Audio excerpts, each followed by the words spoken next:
beautiful Tuesday. I'll be sharing my screen. So we're going to be diving deep. Hopefully, there's really so much to cover here.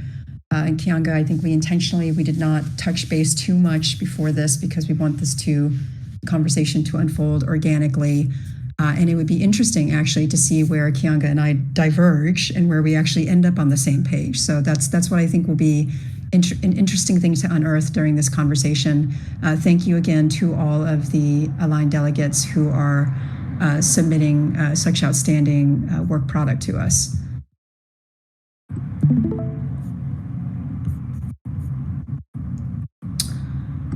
Oh, actually, that is not the right one. Apologies. Let me just reverse this.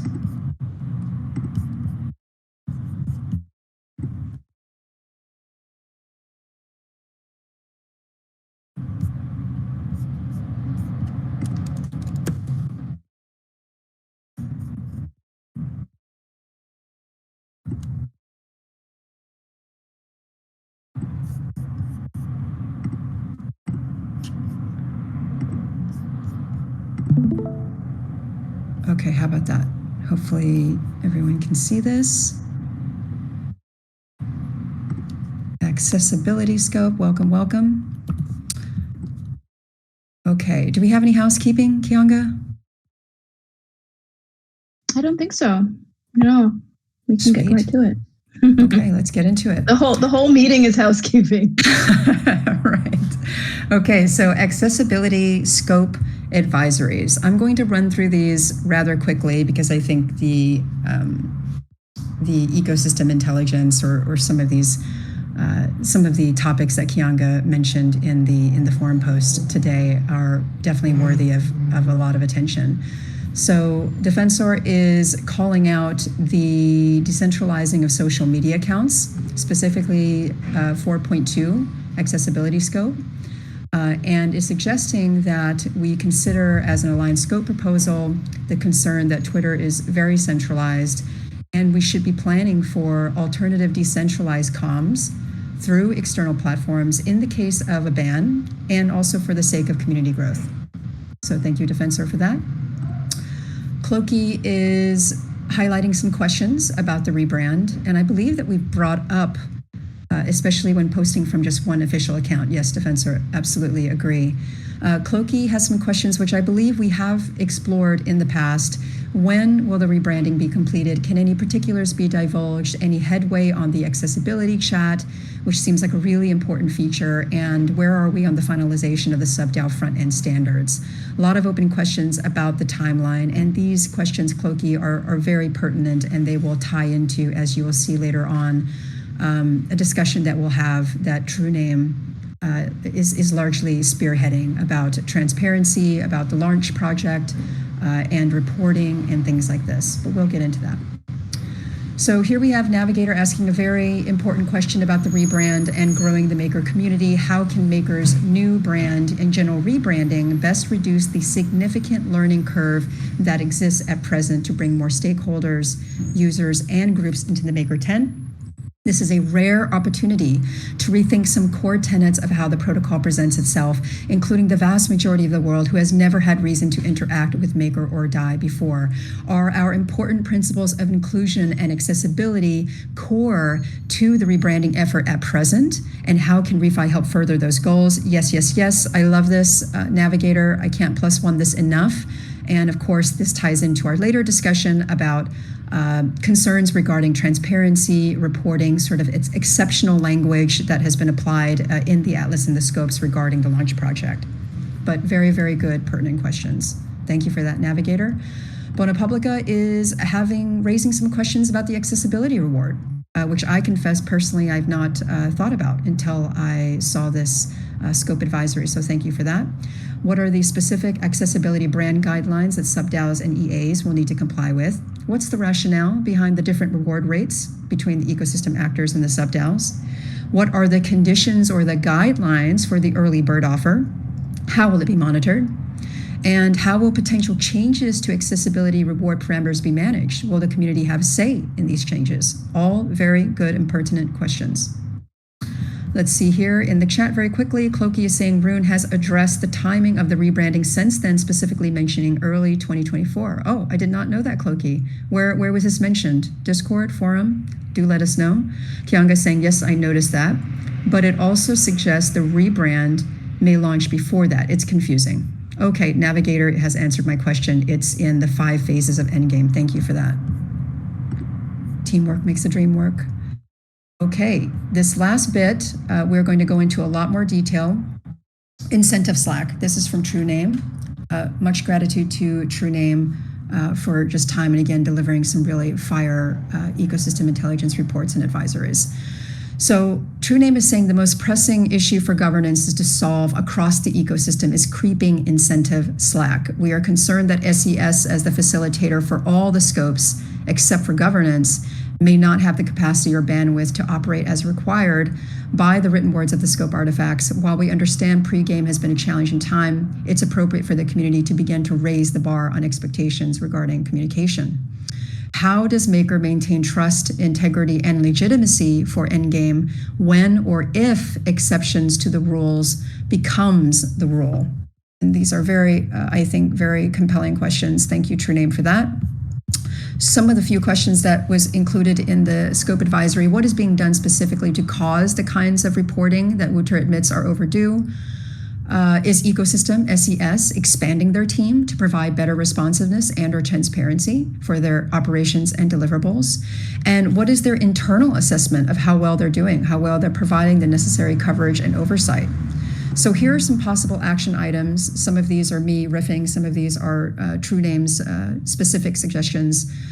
Align scope proposals, obviously, adding specific reporting requirements with teeth, of course. Adding some sort of provision that requires internal assessments from all the various teams and ecosystem actors on how they're functioning, their needs, their opportunities may need to be anonymous if the ecosystem actors are not already anonymous, to encourage transparent disclosure. And then there's consider the question of expectation setting, which is, I think Kianga may have some input on this point. But this is TrueName's suggestion here. Maybe we ask SES, what's the status of procuring the AC members? Have you actually read and taken notice of our AVC position docs? What is your work plan for managing 4 scope facilitator roles? What are the responsibilities that you're actually covering? To what extent are you actually doing this adequately? And what are the functionalities or roles that are actually being tabled because of lack of bandwidth? I think these are all very important questions. Now, the specific idea of how we go about addressing these concerns is important, and we can talk about this later. So thank you again, TrueName, for the excellent advisory. Okay, moving on to ecosystem intelligence. Monitoring, I think the most important thing, I'm going to be biased here, but that doesn't mean, Kianga, please feel free to interrupt. Feel free, folks, to hop in the chat and say, no, we think this is important, this is important.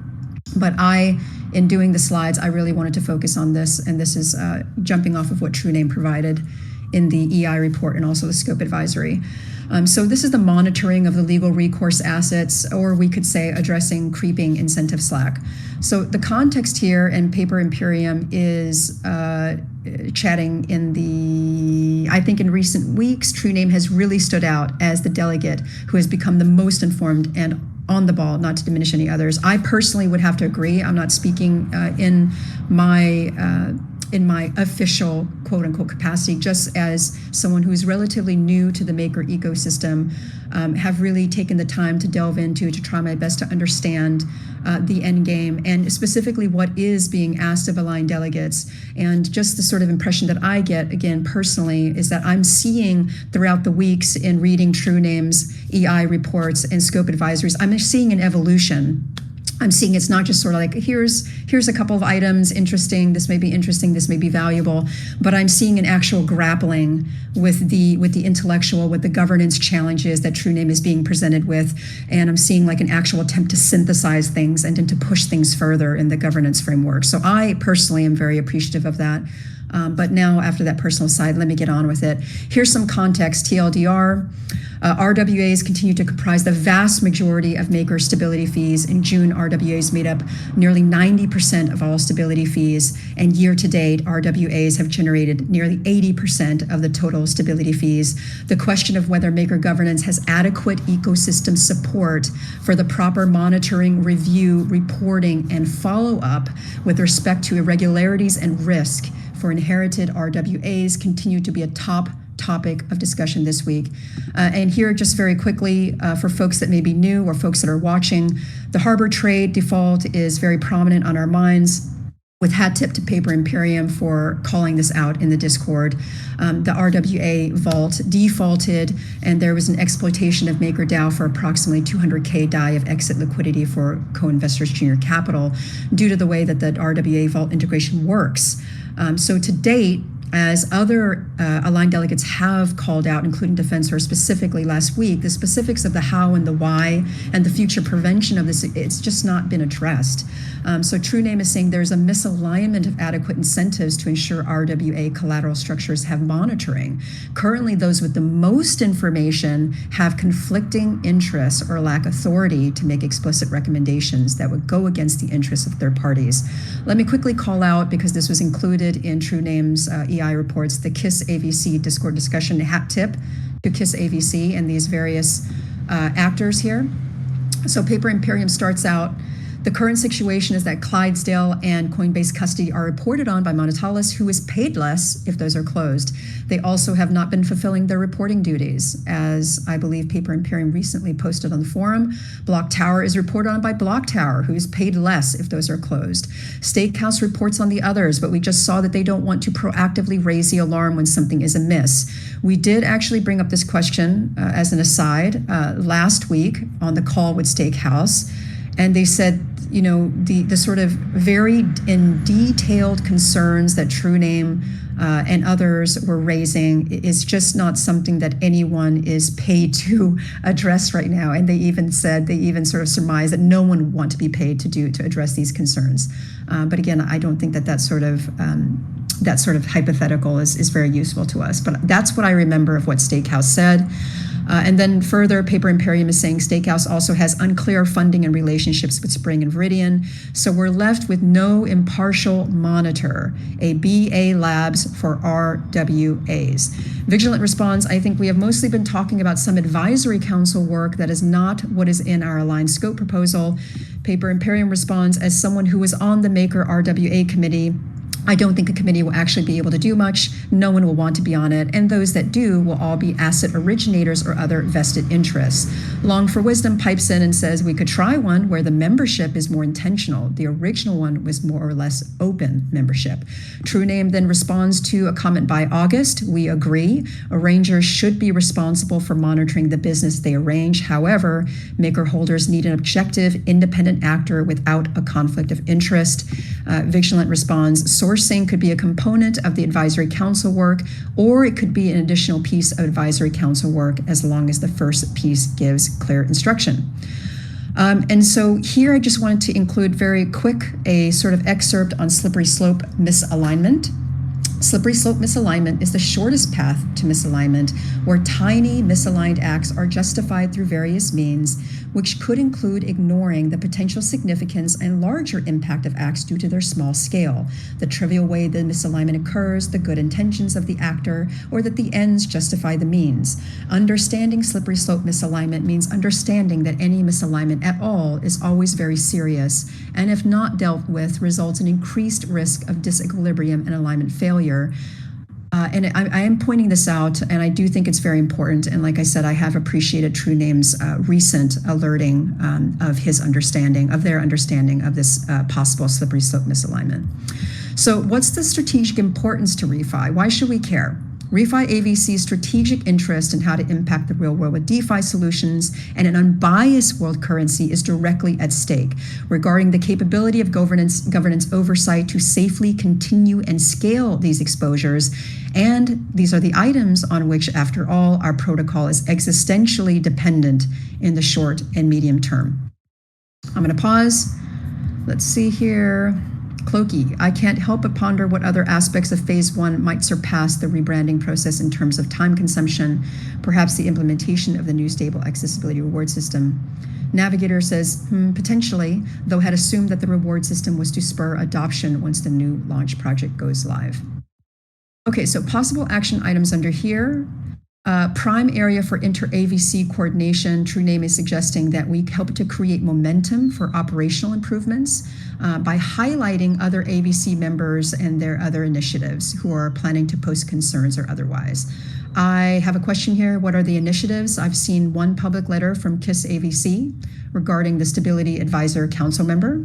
I didn't see any other initiatives, but please, True Name, correct me if there's anything else that's been formally presented on the forum. And then there are considerations about the launch project specifically. True Name is calling this out, that it ambiguously overrides other requirements of the Atlas and the scopes. It says specifically in accessibility scope provision element 9, this is a one-time exception to the requirements about maximum end-to-end transparency. But then there are other bootstrapping provisions whose language is quite broad and vague that may present the sort of same risks. And that's me riffing, not True Name saying that. And then here, what other areas of scope requirements and activities have been subsumed by the launch project? True Name is saying from the text of MIP 108, we're gleaning that certain governance AI and advisory council work is mandated to the launch project. So the AVC members and the aligned delegates are really caught spinning our wheels. We don't know what exactly a concern is justified in terms of pointing to the Atlas and saying there ought to be transparency here, and we don't know which projects are subsumed under the exceptional language of the launch project. I think this is a very, very valid concern. I'll pause here. I'm going to yes, Kianga, go ahead, my friend. I just want to applaud you for that tour de force. It's not me, it's the aligned delegates, my friend. No, well, I mean, you've done an enormous amount of work to collate all of that and hone it and just run us through. Definitely encourage, as we always do, anyone who wants to speak is always welcome, and definitely in the chat, because I think all the things that we're pointing out here have come from our delegates. They're coming from the community, and I mean, I think it's working incredibly well, at least from our perspective. Having set this structure of the reports and gleaning from all of you, what's standing out, and it's so interesting to see the consistency at times of what the delegates are pointing out, and then the things that are different. So just wanted to verbally say that we're finding this enormously valuable, and hopefully, I mean, I'm sensing a kind of a confluence of sort of energy that's flowing across AVCs, across the Discord, and feeling very energized by how some of the discussions are taking place. So yeah, right, 20 million, right? PBOs say the launch project budget went up to 20 million. I guess my one observation is a kind of a question and a sharing of how do we choose what to talk about in this call? How do we choose overall where to focus our attention? There's so many details that need to be hammered in, and then there are these like long-term things to think about. Then there's like the big picture, there's the big brain, like theoretical governance stuff. And on top of the details that we're going through here, I'm also interested in people's thoughts on how are you making choices about what you're following? How are you prioritizing kind of a sliding scale, or do you even think about your work in this way, which is like, okay, this is how I often think about the work of this AVC. Like, where can we have the most impact is kind of like overdone. It's not very, I don't think it's not really saying much if I say have the most impact, but making strategic choices about what we should tackle, what's our capability or our reach as an AVC. So I thought it was really interesting to see KISS's letter posted on the forum and the discussion in their group as to whether or not that was even worth doing. So I'm curious, in addition to the substance that we're going to get into, how folks are thinking about where we should apply pressure, how we can in our various roles. And I really want to get into some of that, strategically, the role of all of us in the ecosystem. I mean, we're putting the facilitators under a spotlight. We're putting the ecosystem actors under a spotlight, our counterparties, all of which needs to be done. How does it all come together?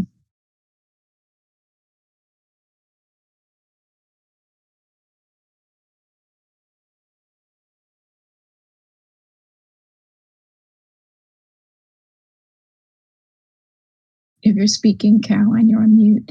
I'm done with my. No, I wasn't speaking. I'm off my soapbox. I wasn't speaking. I love the soapbox, and I'm just being quiet to allow for time for thought and typing, because I think you bring up some really pertinent points. And then I'm also adding something to a slide because I think it's pertinent to what you just said. So I'll continue to be. A moment of silence. Yes. Let's see what folks are saying in the chat. I'll take a look as well.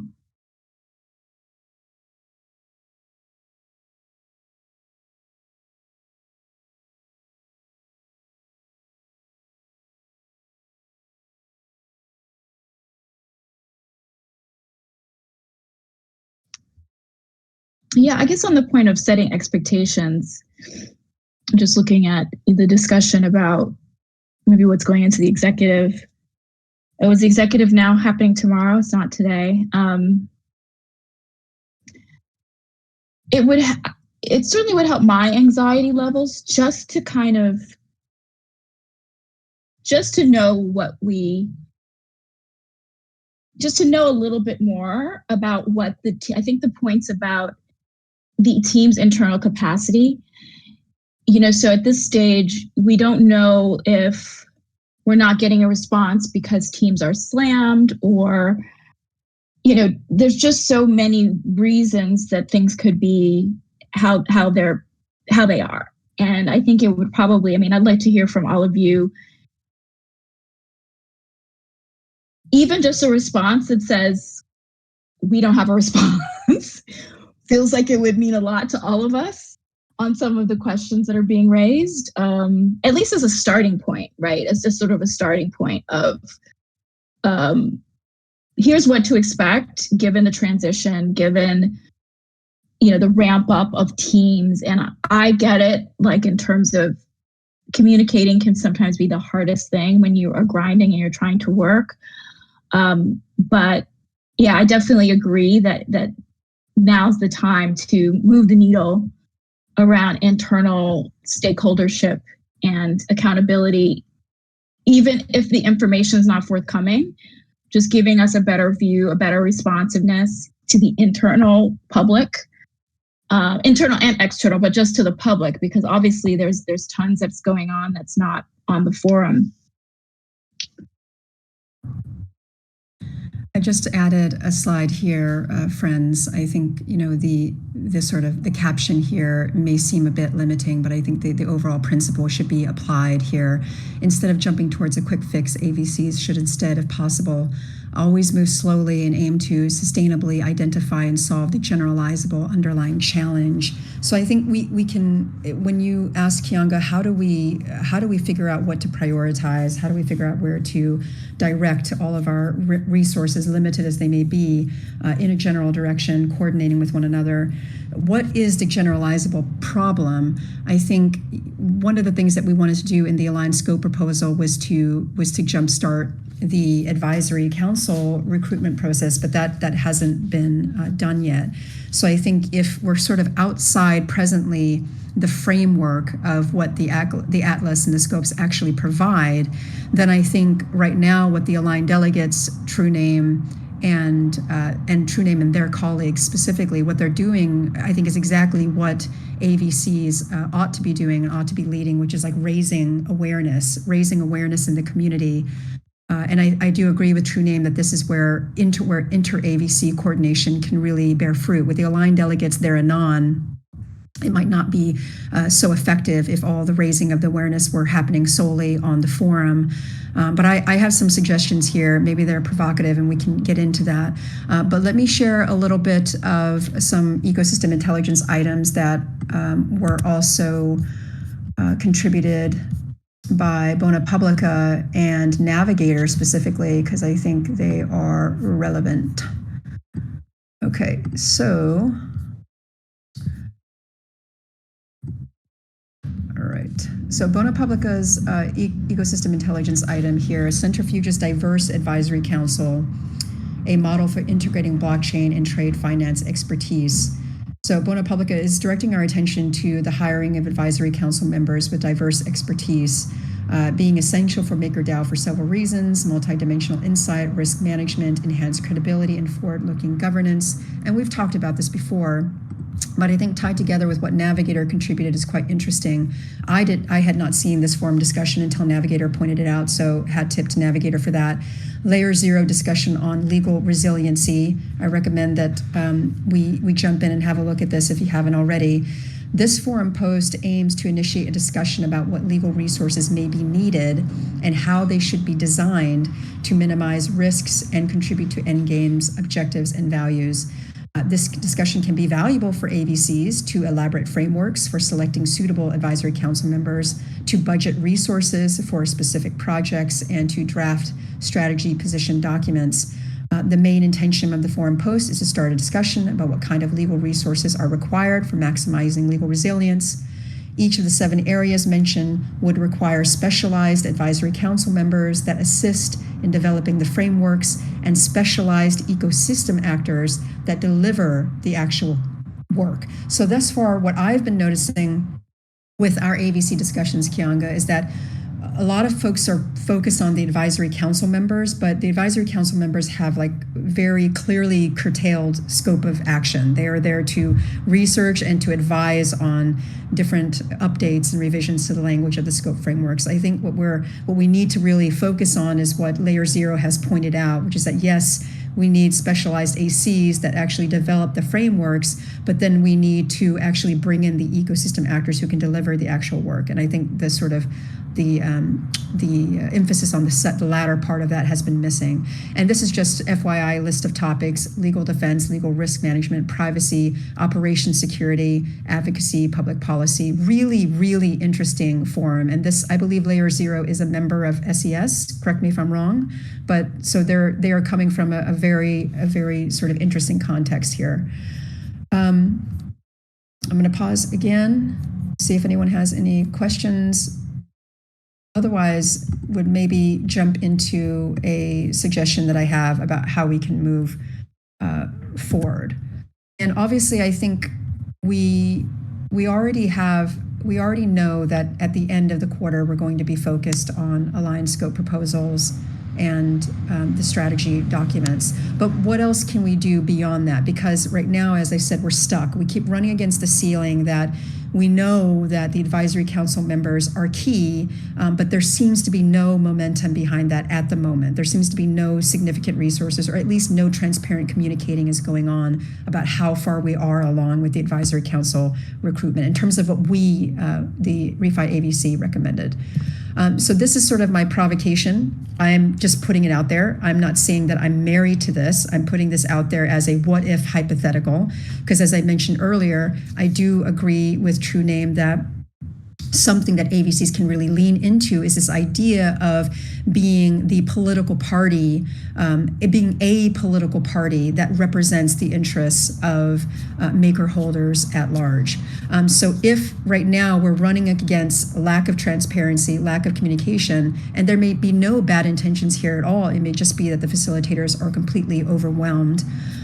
What can we do to sort of provide an impetus for greater attention to our concerns, and therefore go into the end of the quarter and have this aligned scope proposal really framed in a fruitful way that has the proper urgency that we need behind it. So maybe something we can do as a hypothetical is convene alignment conservers together to air these concerns. We can invite all of the AVCs. all the aligned delegates and whatever advisory council members that we currently have that might be pertinent to the discussion, post an official notice on the forum to invite the responsible facilitators. The aligned delegates help with compiling a fact base, data points, observations, etc., into a report that can be shared beforehand publicly. This can include things like Coinbase custody, the things that Paper Imperium has observed, Harbor Trade, obviously, which is out there now. We recently had the poll on that, and the executive vote is coming soon. We have the sort of problematic, potentially problematic exceptions language that is found throughout Atlas and Scopes that could be overbroad, undermining the integrity of maker governance, and other high priority observations that we feel are of top concern regarding how pregame has gone. At the gathering, we present, in terms of Refi AVC, and perhaps this is a document that we can share with the other AVCs if they so feel like it, they can sign on, they can co-endorse. Present succinct ideas for scope artifact updates aimed at redressing lack of transparency in reporting, incentive slack, slippery slope misalignment, overburdening of facilitators leading to insufficient oversight, advisory council recruitment, and a specialized EA for stability scope RWA monitoring. I feel like those are the high value critical things that I've been getting from the EI reports, that I've been getting from the scope advisories from our aligned delegates that I think I would want to focus on. Again, these don't need to be fully fleshed out. That's the work that we do at the end of the quarter, but we can certainly just like bullet points. This is what we're thinking about. Aligned delegates can help us do this. Post-gathering, we share the recording, obviously, as widely as we can, and we share key takeaways for those who are not able to join us or who don't want to dive into an hour call on the forum. And then alignment conservers can independently choose to coordinate if needed to amplify the messaging. But I think something like this is, again, it's not overstepping. It's completely on point with the role of AVCs as the guardians of the spirit of the rule and as the representatives of maker holders. It's really leaning into where I think inter-AVC, inter-alignment conserver collaboration can happen, and it is in the spirit of a fruitful community gathering where we're not flinging accusations and condemnations, but we're really coming together and saying, hey, we're struggling through this. The pregame is a living entity. It's emerging, but these concerns are coming up, and really trying to get the facilitators as a part of this. What do y'all think? I'll pause. Oh, Woodard from Powerhouse is typing. Welcome, my friend. Did not know you were here. Welcome. Sweet. We have support from SoFi.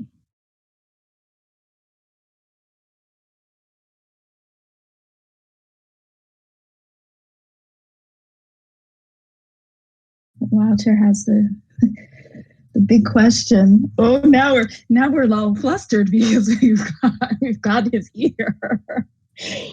So love. I'm not gonna speak. I'm gonna let others jump in to answer the question, and I'll save my remarks for a little bit later.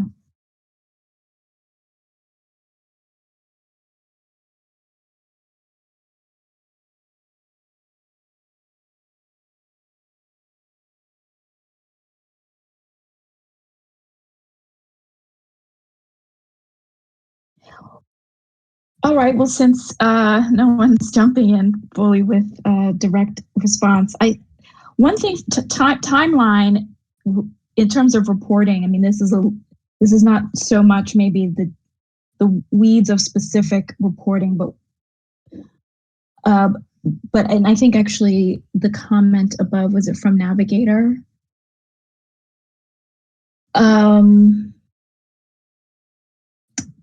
Just that there's not like a set standard for how information is reported when. So I think we're all just sort of drowning, and there's not great legibility about what's even being reported on what schedule, and I think the overlapping responsibilities, the intersection of responsibilities and timelines.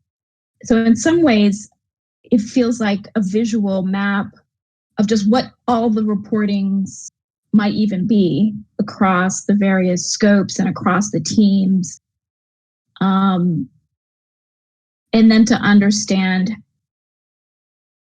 where they map on, the 5 phases of endgame, how does that overlay the launch project? How does that overlay, new chain, for example? So, I think I'm not remembering which of the delegates spurred this conversation or question about, right, it was legacy real world assets, legacy legal recourse assets needing to be completely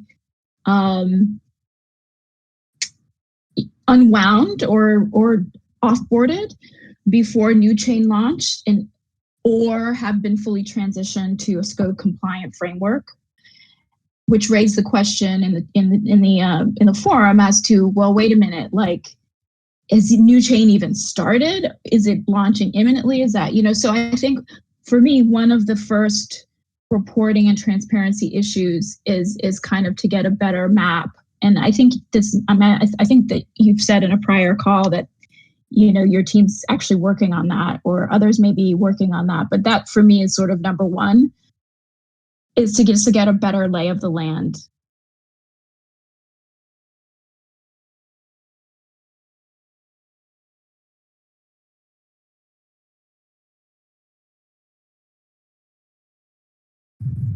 I'm going to jump in real quick and narrate some of the chats, Kianga, because we forgot to do that.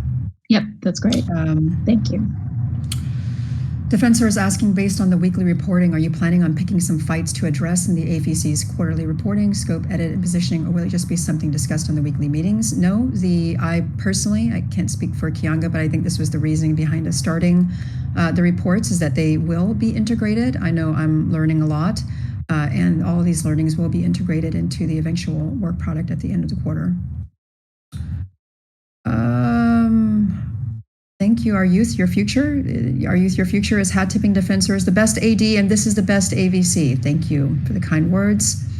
Navigator is saying, regarding that point, Kianga, there have been ad hoc updates from different contributors, but there isn't any structure to the updates. They happen all over the place. Mariano talked about the brand revamp, though not in terms of details, a month ago in the Resiliency AVC text chat, just mostly on the spot. Defensor is now expanding on the chat. Absolutely, every week we identify relevant topics to discuss. However, it could look like the forced progress moving from one scope to the next could cause us to lose focus of the identified issues and forget it. My question is, if you would like this reporting to be revisited and maybe even integrated in the update of the AVC's quarterly documents in any way. I think I addressed that just a moment ago, but yes, we are using, we do have to move from scope to scope. That is the framework that we are compelled to follow by the Atlas, but I am not losing the thread, and in fact, it all sort of flows together. And I think this particular week is quite telling, because TrueName used the launch project and the accessibility scope as a way to on-ramp to much broader issues across the ecosystem.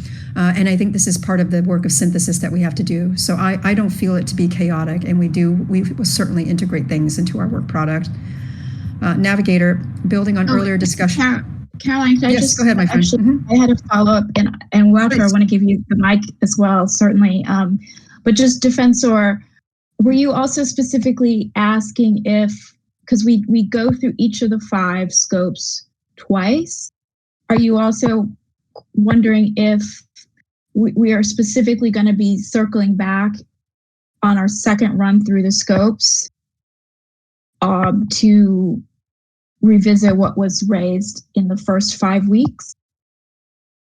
I just wanted, if you could add in the chat as to whether you were specifically asking a question about process and what we wanted you to focus on when it comes time to review the scopes a second time for this quarter.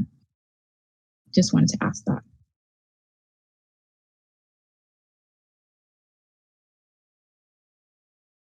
But go ahead, Caroline, continue with Navigator's comments next. Okay, Navigator is saying, building on earlier discussion, a more structured system for updates would be useful from EAs, other contributors, each month or ideally more regularly, even if the update is a note on what they are working on rather than the details. Some of the bigger teams already do this. Even more of that would be helpful for ADs and AVCs. One Republica says, agree. The Centrifuge Credit Committee is a lot different than what Maker needs. Paper Imperium, who can actually hire AC members? Those are the facilitator DAOs. It's the facilitators that have the authority over that, as well as the budget, according to the Atlas. PB from SoFi AVC, full support on this approach. You can make a forum post and we'll give our feedback and support. Thank you, my friend. I'm going to echo the hug emoji. And but so far haven't heard from anyone else on this hypothetical, and would be keen to hear from other folks besides PB who are enthusiastic or perhaps critical. Walter from Powerhouse, which transparency and reporting needs are felt to be most urgent? We're looking for this kind of input. Our youth, your future. Mates, Harbor Trust is a speck of dust. Get used to it if you want to dabble in RWAs. Paper Imperium says personal opinion is making sure money is where it's supposed to be, RWAs and multi-sigs, and it's not being forgotten or spent outside of mandates. Yes, indeed. Okay, I'm going to give the mic over to Walter of Powerhouse. Please, my friend, tell us a little bit about your upcoming work on reporting. Yes, thank you. And very glad to get more involved in this. I recognize a lot of the comments that have been made, so I think things have been chaotic and confusing for everyone. Also the contributor teams, currently ecosystem actors, like everyone is trying to figure out where exactly their place is and trying to figure out like what work they are supposed to do or how they can meaningfully contribute. And while this was going on internally, I do think the reporting and transparency was probably a secondary concern. But the good news, I think, is that by now most teams do have a better view on what their internal work streams will be, and I think we're ready to start tackling this next phase of systematic reporting and better transparency, and not just get something that is a one-time effort that takes continued attention to be maintained, but actually put it in place as a systematic effort that is automatically maintained through the DAO processes. I'm actually wondering, can I share my screen here? Let me. Please. And so what I'm going to show is definitely still work in progress, and this is part of the reason why. Am I screen sharing now? Yes, I am. Okay. And so this is part of the reason why I'm joining these calls. Also have joined the Sovereign Finance call a while ago to start having these discussions, because I do think this is a very interesting opportunity for AVCs and delegates to participate more actively in this process and work closer together with maybe the scope facilitators and ecosystem actors who are working on the operational side. So maybe as a brief intro, I'm assuming most of you have read the ecosystem actor introduction post of Powerhouse. If not, no worries. So the quick version of it is that we are working with the team to put the long-term infrastructure in place to organize internal or decentralized operations at the DAO. And a large part of that, of course, is transparency and reporting, but it goes even further than that. So also just active participation and contributor functionality to collaborate on a platform that is maybe more specialized than the generic Discord and forum tools that we're used to use. So all that is part of what we are looking at today and are building our roadmap around.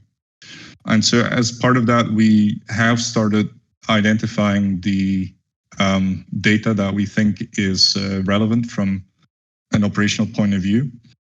And this is, it's mostly focused on our own immediate concerns. So the things we even need to know to, for example, create our roadmap. And so some specialized things are missing from this, but this is exactly the reason why I want to get started with this conversation with a wider stakeholder group.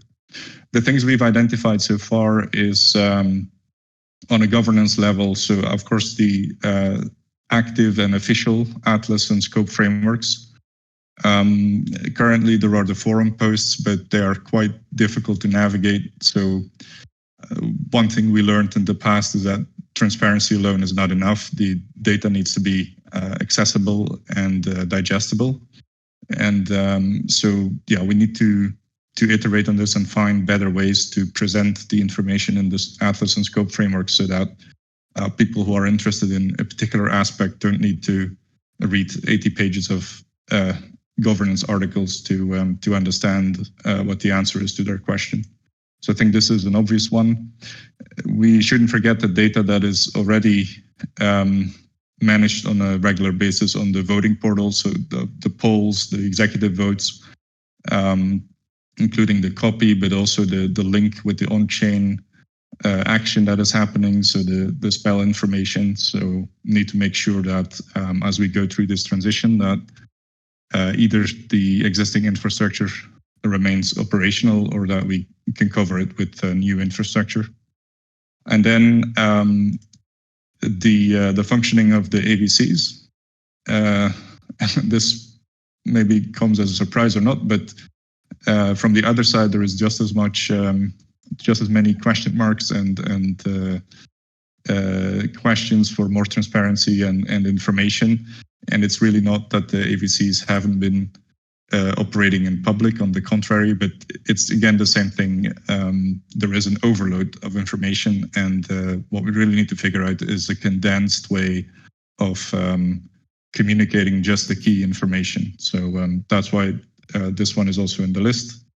And then what we would particularly like to become a part of the operational data is the list of data itself. So let's create an overview of that, of those transparency and reporting needs, and let's maintain it as a group of stakeholders. So we would like that to be documented and be part of what we're working around. In terms of finances, so we have the multi-sig wallets and wallets information on the list. So a list of wallet addresses, official wallet addresses, labels, owners, the roles, transaction histories, and the SSVest streams. Some of this is available on MakerBurn, but it's not always linked to the metadata, such as the budgets, which we are currently building a feature for, and then also the budget statements, which are monthly reports that show the relevant transactions between the multi-sigs of, for example, the scopes and the ecosystem actors, and that really allow us to compare the on-chain numbers with the reported metadata. So this is on our radar for the financial side, and we are close to releasing a new feature that will show these on-chain transactions, and hopefully already answers a bunch of questions in the area of budgets and expenses. And then there's the people and teams information, so contributor teams and other teams. Again, the AVCs, the list of delegates, basic information is available on the voting portal. We want to keep it accessible and make sure that it's properly integrated with the other information. The list of ecosystem actors. So you may not be aware of it, but the expenses dashboard that we are building and will transition in the future into a broader decentralized operations platform currently also has that list of ecosystem actors, and we're working to align it with the initiatives that are going on to collect this information also by others in in the DAO. So I think I can throw that here.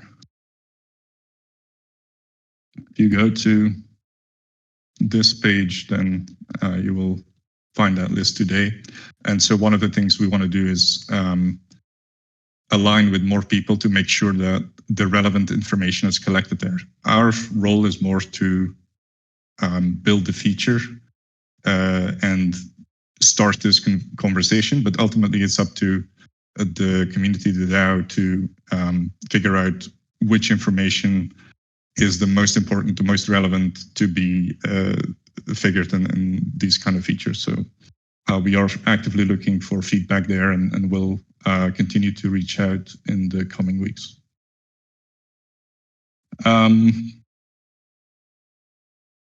Then we haven't even touched on the subject of sub-DAOs. So in terms of teams and people, sub-DAOs are, they are on the list, but we didn't even get to them yet. And then we also just want to maintain the legacy information of the previous governance system, make sure that the core units recognize delegates, that information remains available to have the historical record. I think maybe in the direction that Kianga was talking about, so the roadmaps, the milestones, the deliverables, there too. So this is actually a lot of work to talk to all the teams and figure out exactly what they're working on, what their deliverables are. We are helping the teams to structure the deliverables and milestones and make it a roadmap that is easy to digest, and that again, you don't need a week of research to understand what all the items on it mean. And we are doing this in two sets of work, so two streams of work. So one is the product roadmap, which you're probably most familiar with, and then there is also the operational roadmap, which contains items like the ones that I'm showing here. For example, collecting the relevant data for operations, setting up the operational infrastructure, and things like that. So scope frameworks and AVC processes fall under the operational roadmap. Then we're inching closer to starting to work with projects more. So request for proposals, the actual project proposals, and then keeping track of the active projects with deliverables that are linked to the relevant milestones and roadmaps, as well as the progress updates on the work that's going on. And then two more sections that we think are currently not covered enough. So auditing and QA. So of course, Maker has a long history of doing very rigorous smart contract audits. If you're here since the launch of multi-collateral DAO, you might remember security.makerdao.com, which was the documentation that was released at the time, containing all the relevant, not just audits, but also security research when the protocol was first launched. And again, this is one of those critical elements that are kind of covered today that we need to make sure that they continue to be maintained also through this transition period. And so we started collecting that information and hope to present it soon in one place. There is the bug bounty program that needs to be continued and maintained, which is also part of this operational data. And then there is the things such as financial auditing, and also the reviewing, which isn't even on the list yet, but reviewing work items and deliverables, where again, we believe that the community can actually play a very big role. And then last but not least, there is the legal part. So there too, even though these things are often still in research phase, but as the legal aspects become further systematized and standardized, there too we see the need arising to start systematically collecting some operational data, such as if the resilience fund would be activated, which Ethereum addresses are covered and things like that. And so, yeah, this is the list that we're currently using as a blueprint. It's still very much work in progress. But what I would definitely like to do in the coming weeks and months is to work with the AVCs and the delegates to work out a shared process where we can, like all the stakeholders can contribute to the identifying these information and reporting needs. And well, maybe this is my suggestion that if the AVCs today are struggling to find a good fit for their role and responsibilities in the DAO today, as things are still being built up, that maybe this is a good starting point. It's the identification of what's missing in terms of information, but also which information, like what would be a better reporting format that is better digestible for the different stakeholders, and starting by maybe also work with stakeholders to collect that information and and make that available. So that is it's a more modest starting point, I guess, than immediately starting to steer the direction of the DAO. But I think as we are going through this transition period, that's my suggestion, that might actually be extremely useful and needed work that the AVCs and ADs can already start helping with today.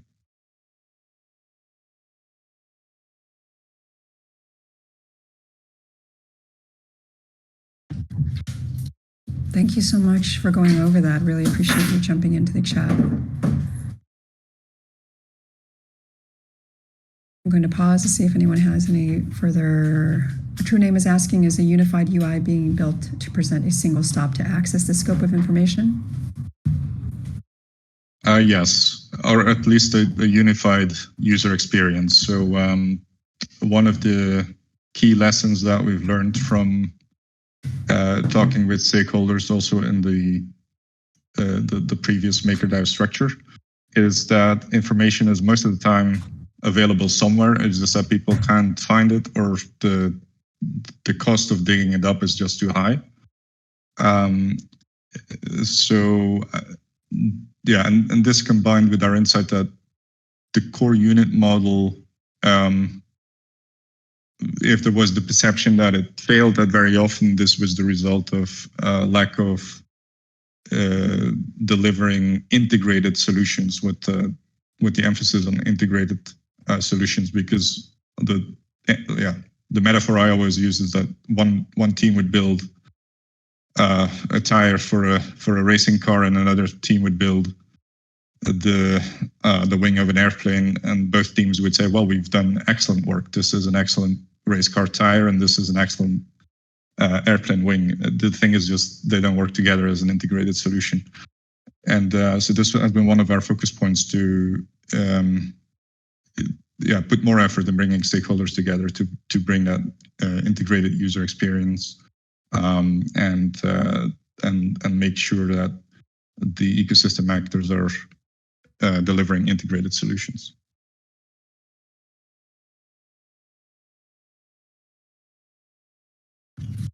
Wonderful. Thanks for the question. Yes, it has been enormously helpful. Thank you for jumping into the chat and sharing all of this with us. We are at the top of the hour.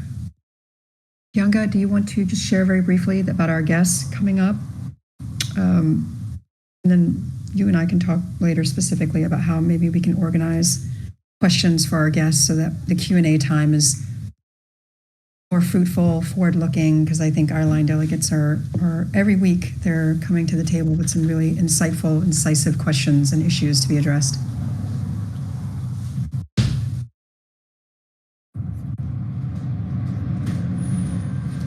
Sorry, Kianga, I can't hear you if you're speaking. Oh, shoot. Okay, no problem. Let me just check very quickly our chat. Oh, okay. So it looks like Wouter is going to join us again, and Effie from Deweese. So very cool. I'm not remembering off the top of my head if this is like the next 2 weeks or if there's a break in between, Kianga. But we wanted to sort of signal that we will have these contributors, ecosystem actors joining us. So please do think on some questions that you would like to ask, given the issues and the concerns that you've raised in your aligned scope proposals and your EI reports. And Kianga and I will think a bit further on how these questions can be collated or presented beyond just being submitted in the weekly reports. Yes, 8:15 and 8:22. Wonderful. Next week is governance. Very cool. All right. So Kianga, you are still typing. I'll wait for Kianga to finish, and then I will bid you all farewell. Oh, thanks everyone. Thank you, everyone. Thank you, friends. Thanks once again, Aligned Delegates, for all the great work product. We will see you next week.